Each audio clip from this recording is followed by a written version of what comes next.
बिहार में विधानसभा का चुनाव आने वाला है, किनको सपोर्ट कीजिएगा? हम केहू के सपोर्ट ना करें। का है कि सपोर्ट ऐसा ना करें कि बूढ़ लोग के बूढ़ा पेंशन मिलता और विकलांग लोग के विकलांग की पेंशन मिलता। क्या चाहती हैं आप?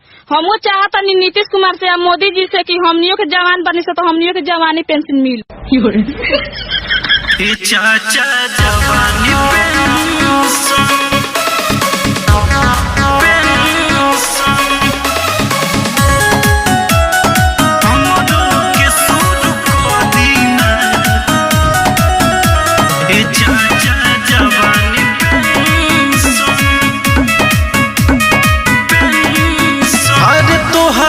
निमन के बा मोदी जी से अच्छा देत बानी सब के हक नीतीश चाचा।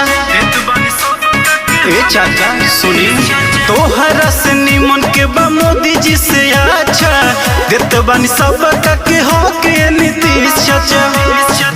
वृद्धा पेंशन दिहला दिव्यांग के हरला टेंशन हमरो के शुरू कर दीना ये चाचा जवानी पेंशन हमरो के शुरू कर दीना ये चाचा जवानी पेंशन।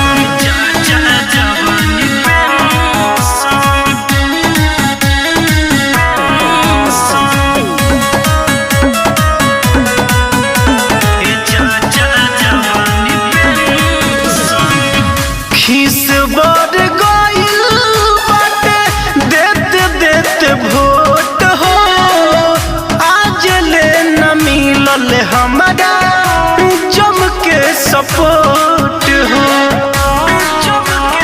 ए चाचा सुनी खीस बढ़ गइल बाटे देते देते वोट हो आज ले न मिलल हमारा जम के सपोर्ट हो।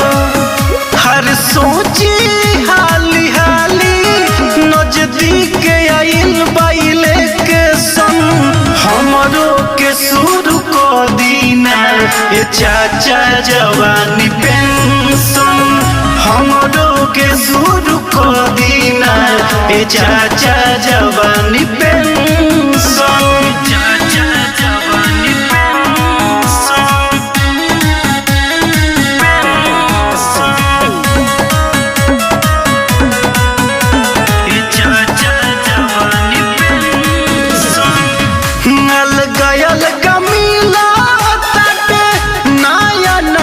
फंड हो तब काहे रखत नहीं हमनी के मान हो। ए पलटू चाचा अलग मिला ताटे नया नया फंड हो तब काहे रखत नहीं हमनी के मान हो। जल्दी